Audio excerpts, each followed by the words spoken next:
Ahmed, I want to set up a scenario for you, because a lot of our listeners, and just like even myself, Yeah. recognize that, hey, yeah, I have some weight I need to lose. And I recognize that I'm in a place that maybe is unhealthy, and maybe I'm Yeah. taking medication for my diabetes.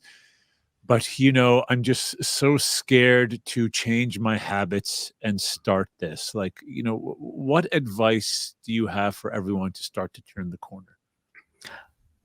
I would advise three things. Okay. You know, the first is people respond well to a sense of urgency and purpose. So an example could be, I'm pre-diabetic and I'm about to get diabetes, and I need to change something, or like that's a sense of urgency. I'll have to do something. Or you're a smoker and then they find something on your lungs. I have to do something. Right? There's a sense of urgency, and most people, that actually creates change. So you almost like imagine like the person is frozen. You have to create a sense of urgency in that person.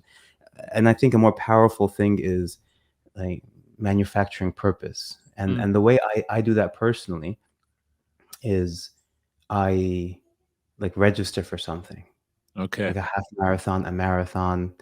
Like I register for something that manufactures that purpose in my life. Mm.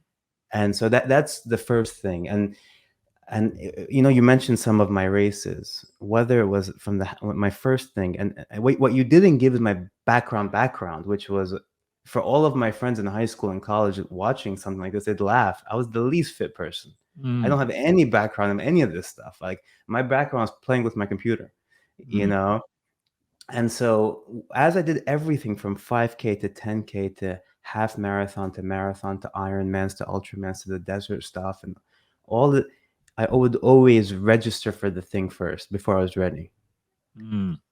So the first step was a kind of manufacturing purpose.